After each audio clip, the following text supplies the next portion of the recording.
Bom, conforme noticiado o site A Voz das Cidades, tenho o prazer de novo para conversar com o jovem advogado, o Dr. João Carvalho, que é especialista em direito eleitoral. Primeiro, doutor, obrigado por ter recebido a reportagem do site A Voz das Cidades. Eu que agradeço, Beto, o convite, mais uma vez estando aqui conversando com você sobre eleições. Conforme nós comunicamos ontem, domingo, graciosamente o senhor nos atendeu no seu descanso aí, repercutiu bem, as pessoas estão esperando, obviamente, essa entrevista, sobre como se comportar na pré-campanha, durante a campanha e etc e tal. A lei eleitoral vem mudando consequentemente, todo ano a gente percebe que tem uma novidade, doutor, mas a primeira pergunta que eu faço ao doutor, a partir de que momento começa uma pré-campanha no ano eleitoral e eu preciso estar registrado para ser um pré-candidato? Vamos lá. Realmente, Beto, a pré-campanha é o que gera mais dúvidas nos pré-candidatos. Porque existe muita informação antiga e informação incorreta. Então, respondendo a sua primeira pergunta, qual é o período compreendido pela pré-campanha? Todo o período antes da campanha eleitoral. Significa que pode ter pré-candidato no ano anterior da eleição? Pode. Então, teoricamente, eu já poderia ter sido um pré-candidato em 2023. Claro. Se a gente levar em consideração alguns eventos que ocorreram, principalmente nas eleições presidenciais de alguns anos atrás, a gente percebe que a pré-campanha foi utilizada anos antes. Depois, aí sim, oficialmente candidatos. Então você não tem um prazo pré-estabelecido de pré-campanha. Tudo aquilo que é antes da campanha é a pré-campanha. É que geralmente isso começa a ser divulgado depois do carnaval, quando a eleição começa a pegar fogo, e aí começa a surgir, eu sou pré-candidato, eu sou pré-candidato. Bom, vamos determinar que pré-candidato é tanto para prefeito, vice-prefeito e vereadores, doutor? Exatamente. O pré-candidato nada mais é do que aquela pessoa que tem uma vontade de disputar as eleições. Ele não é um candidato porque ainda não ocorreu as convenções partidárias e, portanto, ele não pediu ainda para a Justiça Eleitoral, o partido dele, não pediu ainda o registro de sua candidatura. Para que eu seja um pré-candidato, eu preciso estar registrado, eu preciso pedir permissão para alguém? Ninguém. Você tem que fazer a sua pré-campanha, você tem que estar filiado a um partido ou visando algum partido, essa escolha ainda tem um tempo, mas você é um pré-candidato. O pré-candidato ele não vincula. Você pode simplesmente desistir depois, ou continuar, ou simplesmente não encontrar uma legenda adequada. Doutor, seria correto dizer que pré-candidato é o cara que só expressa a vontade dele. Simples assim, ele pode ser pré-candidato quando semana que vem ele não é mais nada. Exatamente, ele não tem nada vinculado. Ele é um pré-candidato, ou seja, eu pretendo disputar as eleições deste ano. Chegou o momento das filiações ou da convenção, esse pré-candidato pode simplesmente desistir. A gente tem exemplos, inclusive o da Atena. Várias vezes anunciou que era pré-candidato e no futuro ele não disputou as eleições. Vamos às complicações, doutor. A lei eleitoral é uma lei muito rigorosa.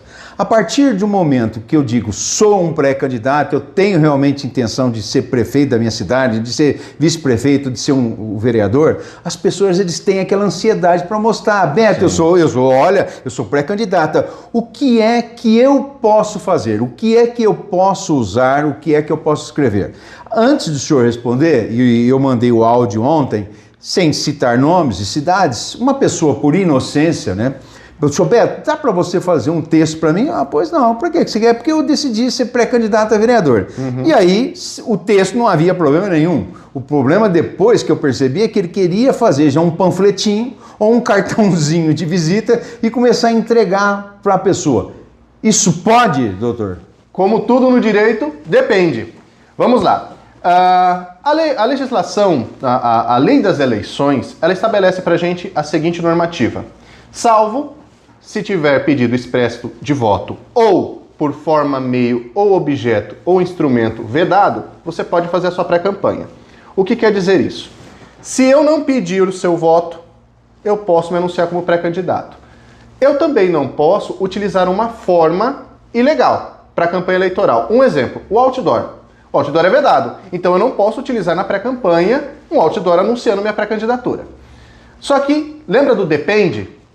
Aqui que está. Qual que é o problema de você investir dinheiro na sua pré-campanha com materiais gráficos? A gente não pode esquecer da figura do abuso do poder econômico. E abuso do poder econômico não são grandes quantidades de dinheiro. É apenas a utilização de recursos financeiros para desequilibrar o pleito. Portanto, você é um pré-candidato. Não é porque a sua candidatura não está registrada que você pode utilizar qualquer forma de financiamento. Essas formas de financiamento na pré-campanha, elas podem ser utilizadas para uma eventual investigação de abuso de poder econômico. Um exemplo disso foi a juíza Selma. Por que a juíza Selma, entre tantos motivos, ela foi cassada? Por um motivo, ela gastou exacerbadamente na pré-campanha. Então, teoricamente, esse candidato que queria fazer o seu panfletinho, o seu cartãozinho de visitas, entre aspas, não pode. Entre aspas, ele poderia fazer, só que a gente tem que sempre utilizar o parâmetro do prudência. O quanto você vai gastar nisso? Um cartãozinho não é caro. Agora, um panfleto impresso colorido, a gente já está falando de valores maiores. E aí sim a gente tem um problema de uma utilização de recurso financeiro durante a pré-campanha, e isso tem que tomar muito cuidado. Outras coisas que tem que tomar cuidado: os links patrocinados nas redes sociais, né? Você tem que tomar cuidado com quanto gasta ali. Porque primeiro você não tem um CNPJ da campanha, ou seja, é o seu CPF do pré-candidato. Isso é uma coisa que tem que ficar muito clara. Então, os valores na pré-campanha, é importantíssimo ter atenção a eles. Para a gente encerrar essa questão de material palpável, gráfico, vou fazer uma pergunta bastante objetiva que as pessoas vão se identificar. Sim. O senhor é meu advogado do pré-candidato a vereador ou a prefeito de Jales, Beto Mariano. O senhor me aconselharia ou não fazer um material gráfico? Eu não aconselharia a fazer um material gráfico.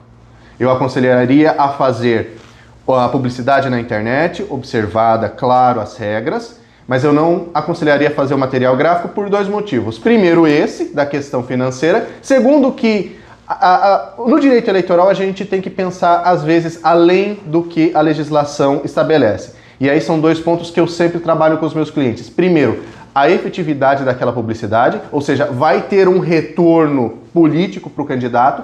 Segundo, o candidato está disposto a... Ok, ele fez uma publicidade, está correto, está dentro dos parâmetros, mas ele vai responder a algum tipo de ação dentro da justiça eleitoral.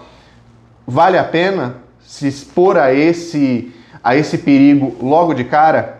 Então são questões que eu sempre levo prudência. E nessa orientação direcionada, eu não aconselharia fazer material gráfico. Agora a gente vai, acho que, para o ponto mais interessante, o que todo mundo tem: um celular na mão, uma rede social, um Instagram. Doutor, o que pode e o que não pode ser publicado em redes sociais? Existem restrições de fotos? Eu posso colocar qualquer foto com a minha esposa, com o meu filho, e aí me anuncio que eu sou um pré-candidato, que eu quero continuar lutando para Jales, desde que não haja esse pedido explícito de votos. Um segundo aspecto que o senhor pudesse colocar, colado a essa minha primeira pergunta, e que isso também já aconteceu na região, inclusive com um dos meus familiares, é um pré-candidato. Ele é pré-candidato, mas o pai queria já começar, sabe aquela história? Aí lá vem o 11, aí lá vem o 10, aí vem ele. Mas aí eu fui e falei, senhor, não pode fazer isso. Mas não é ele que está postando, sou eu, o pai, o parente, o amigo. A penalidade é a mesma? Primeiro vamos às redes sociais. O que pode e o que não pode, doutor? Redes sociais, de forma simples e objetiva. Não tendo pedido expresso de voto, não tendo a modalidade adotada não sendo vedada, em regra você pode. Atenção, bom senso sempre, percepção. Um pré-candidato é prudente ele postar um vídeo, por exemplo, com um monte de pessoas num churrasco, induzindo aquele que está recebendo essa mensagem de que ele pagou aquele churrasco? É aí que a gente entra na questão de pensar além da legislação. É a percepção. Para um eleitor e para um adversário, o que aquela imagem mostra? Pagou um churrasco, está dando comida para eleitor. Uma coisa interessante que não está diretamente na sua pergunta, mas que tomou alguns blogs na nossa região, foi a questão dos jingles. E muitas pessoas me procuraram, nossa, mas eu posso fazer um jingle agora? A resposta é sim, desde que não tenha pedido expresso de voto. Então, um jingle não fazendo esse pedido, não indicando partido, até porque a gente não tem número ainda, mas não indicando partido ou pedindo voto, é liberado. Sobre a sua segunda pergunta, sobre alguém patrocinar determinada propaganda eleitoral para um pré-candidato. Para que o senhor ainda responda com mais clareza, vou dizer um número aqui, abstrato de algum partido, para não dar propaganda para alguém. 00.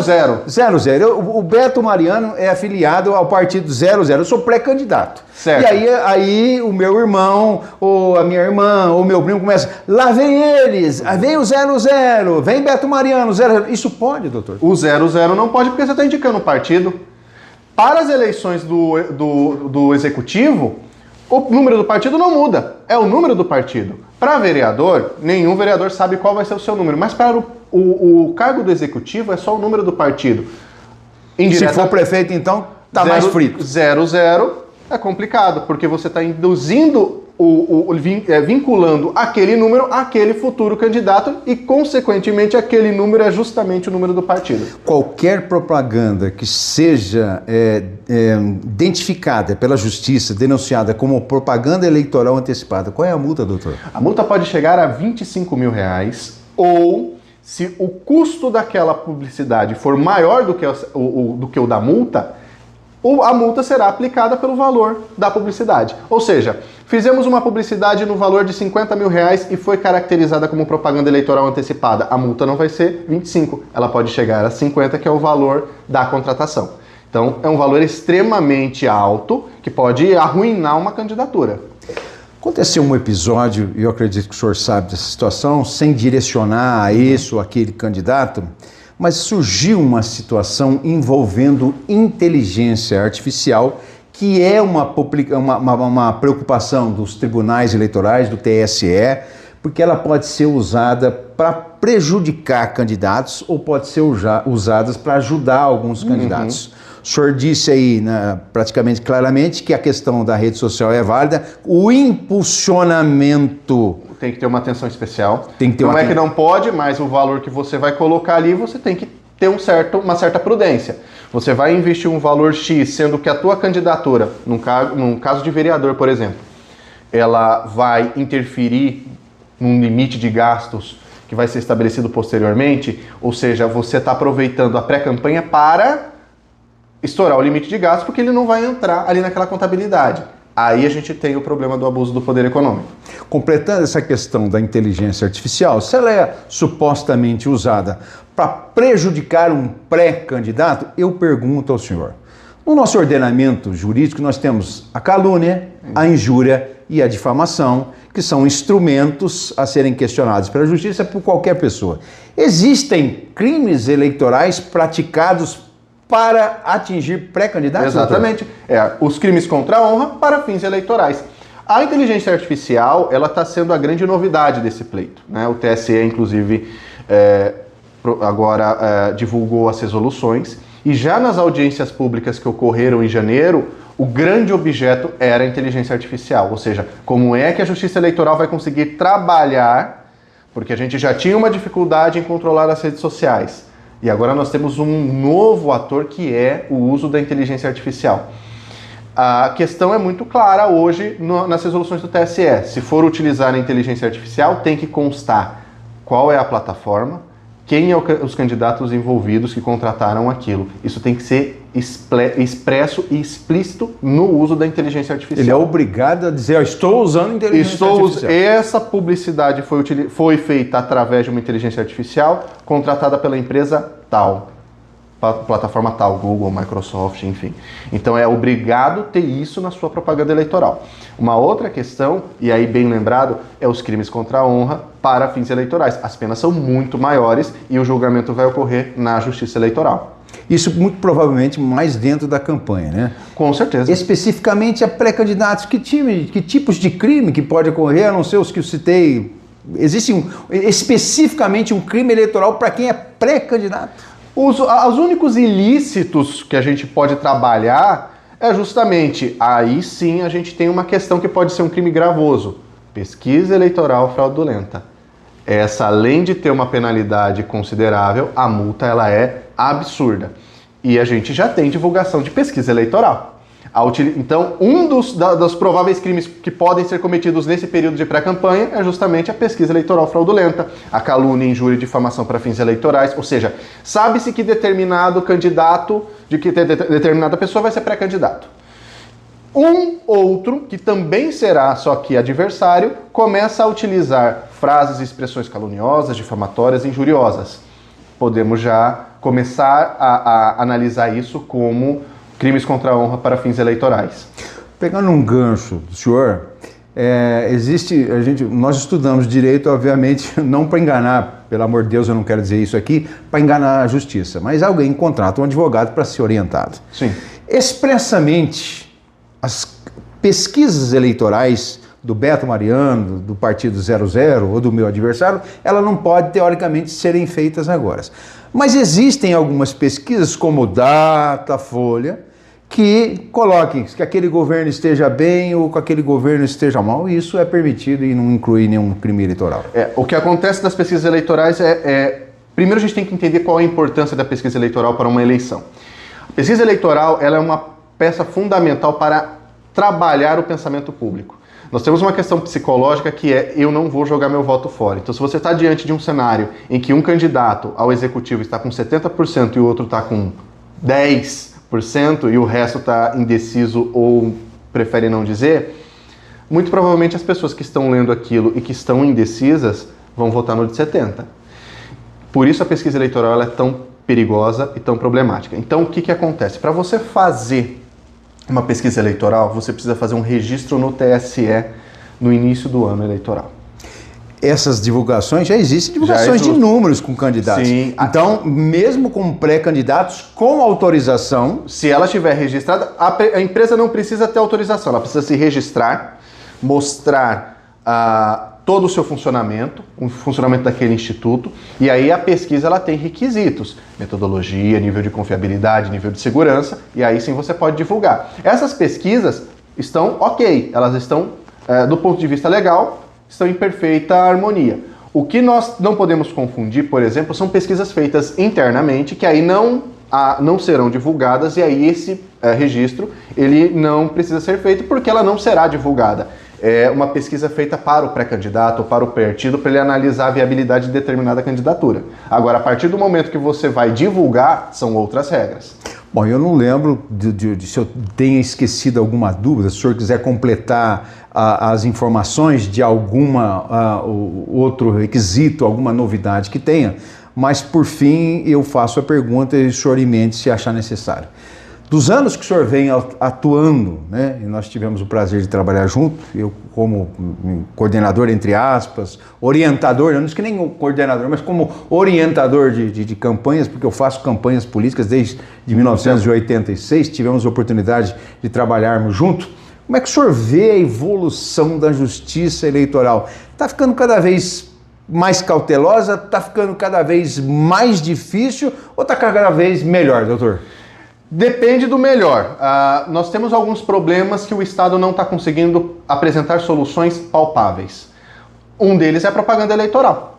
Então a gente tem esses processos, a maioria deles são públicos, qualquer pessoa pode acessar o site do TRE, por exemplo, de São Paulo e ver, e cada vez mais há um aumento do número de representações por propaganda eleitoral irregular, propaganda eleitoral antecipada, que é uma espécie da propaganda eleitoral irregular, uso indevido dos meios de comunicação. A gente sabe que, infelizmente, quando a gente está com uma situação em que um candidato X possui os meios de comunicação de uma forma bem exacerbada, principalmente rádio, a gente tem uma questão a ser analisada. Então, esse número de ações aumenta a cada pleito. E aí o judiciário precisa dar uma resposta para isso. Eu não sei se você vai se recordar, Beto, mas na primeira campanha que a gente trabalhou junto, o problema era a enquete eleitoral. Você lembra disso? Exatamente. Enquete eleitoral tomou o assunto jurídico das eleições do pleito de 2018. Em 2020, já não era mais tanto a enquete eleitoral. Aí já era live, porque a gente vivia na pandemia. Live, vídeos, propaganda eleitoral antecipada. Esse ano, com certeza, vai ser inteligência artificial. Nós temos um caso, você noticiou bem, de um determinado vereador que diz que sofreu uma falsificação da sua voz através de uma inteligência artificial. E, inclusive, recentemente, só para não deixar muito longo, eu vi um vídeo em que um perfil utilizava a voz e o rosto com perfeita sincronia entre a fala e o som do ex-presidente Jair Bolsonaro pedindo doação. E aí você ia ver o Pix e não tinha nada a ver com os aliados de Jair Bolsonaro, enfim. Ou seja, é a utilização de uma figura pública para obter dinheiro de uma forma criminosa. Então, a inteligência artificial certamente será o grande destaque dessas eleições e eu não sei se o judiciário está preparado para lidar com isso. Sobre a questão de estar cada vez mais restritivo, é porque com a internet e as ferramentas, nós temos o alcance e a possibilidade de ver irregularidades de uma forma muito rápida. Por exemplo, a Justiça Eleitoral dispõe do pardal, que qualquer eleitor pode, claro que não de forma anônima, pode ser identificado ou pedir para ficar em sigilo os seus dados, denunciar supostas práticas de propaganda eleitoral irregular, captação ilícita de sufrágio e por aí vai. Então, a gente tem esse contexto. Para a gente matar essa entrevista, quais são os erros mais comuns que o doutor defende os seus clientes, um pré-candidato ou um candidato comete na pré-eleição e durante a campanha? Na pré-campanha, certamente, a propaganda eleitoral antecipada. É disparado o maior problema. Pedido explícito de voto, utilização de meios que são ilegais, né? O outdoor, isso viralizou. Eu falei do outdoor porque viralizou mesmo. Um pré-candidato num determinado município utilizou um outdoor, sou pré-candidato a prefeito. Então, a pré-campanha é, sem dúvida, a propaganda eleitoral antecipada. Esse é o problema número 1. Durante a campanha, nós temos alguns problemas de questões que mudaram ao decorrer do tempo. Eu vou dar um exemplo. Carro de som. Você lembra que carro de som era comum. O candidato contratava e deixava o carro de som andando o dia todo na cidade. Não é de hoje, nem da eleição passada, que essa regra mudou. O carro de som só pode ser utilizado em determinados momentos. Um deles é a carreata. Então, esse é um problema que eu verifiquei principalmente no pleito de 2022 e no pleito de 2020 sobre irregularidades. Outras são as modalidades de propaganda eleitoral. Utilização de símbolos de forma indevida, utilização de nomes de forma indevida. A gente não pode esquecer que utilizar o nome do candidato com a referência ao emprego público que ele alega, que ele exerce, é propaganda eleitoral irregular. E dentro da pré-campanha, só para finalizar, um outro assunto importantíssimo que a gente está no prazo importante para ser observado: desincompatibilização. Isso também acaba com a candidatura, porque o seu registro de candidatura pode ser indeferido se você não desincompatibilizar da forma e no meio correto. Quem são as pessoas hoje obrigadas a se afastarem dos seus cargos para disputar uma eleição? Ó, toda pessoa que exerce um cargo público precisa se afastar. A questão serão os prazos. Então, por exemplo, um secretário municipal, ele tem um prazo de desincompatibilização diferente de um professor. Um professor, geralmente, de rede municipal ou estadual, é 3 meses. Um secretário é de 6. Cargos de gerência, gestão, 6 meses. Cargos que trabalham com o fisco, 6 meses. Os outros cargos residuais, 3 meses. Mas não é uma regra absoluta. Você tem que analisar qual é o cargo daquele candidato. Qual é a função que ele exerce, para aí sim você conseguir direcionar em qual o prazo de desincompatibilização correto. Por final, lembrar que quem está na ativa, que já é, entre aspas, um profissional, que já é vereador, que já é prefeito, janela eleitoral fecha. Janela partidária fecha agora no dia 8 de abril, eu acho, 8 ou 7, e somente para os vereadores, né? O prefeito, ele não precisa aproveitar essa janela partidária, o executivo ele não precisa, ele pode trocar, ele só vai ter que analisar a questão 1 da legislação eleitoral, que estabelece um prazo mínimo de filiação, e também os partidos políticos. Existem partidos que nos seus estatutos estabelecem o prazo mínimo para concorrer pelo executivo. Agora, os vereadores eleitos só podem trocar na janela partidária. É uma das formas de desfiliação legítima do vereador do seu partido político. Doutor João Carvalho, esquecemos algum detalhe? Eu acho que abordamos bem, principalmente a pré-campanha e os cuidados que a gente tem que ter com a propaganda eleitoral antecipada. Mais uma vez eu te agradeço. Eu sou suspeito de ficar te elogiando, porque a gente é amigo tanto tempo. Há muitos anos. Já trabalha junto, né? Mas é a única pessoa que eu tenho a confiança, a confiabilidade, não menosprezando qualquer outro operador do direito eleitoral, né? Por questão ética, infelizmente, a gente está impedido de divulgar contato telefônico, porque isso é uma entrevista informativa. Obviamente que o seu nome será vinculado, né? Isso faz parte, para que o senhor tenha os esclarecimentos. Eu acho que isso é de uma suma importância. Muitas pessoas entraram em contato com a gente. Beto, quando é que você vai exibir? Quando é que você vai exibir? Porque eu quero ser candidato, o que eu posso fazer? Mais uma vez, assim, muito obrigado por ter concedido a entrevista ao site A Voz das Cidades e ter esclarecido pontos fundamentais para as pessoas que vão disputar uma campanha eleitoral e que estão aí nessa corrida para o executivo ou para a edilidade aí das suas cidades. Eu que agradeço o convite, Beto. Mais uma vez está aqui, é um prazer conversar com você e com todos os leitores da Voz da Cidade. E a gente espera que as pessoas tenham tirado um pouco as suas dúvidas sobre a pré-campanha, um período fundamental para o candidato, por enquanto pré-candidato, mas precisa prestar atenção porque as multas e as penalidades podem acabar com a sua candidatura. Obrigado mais uma vez. Muito obrigado, Beto.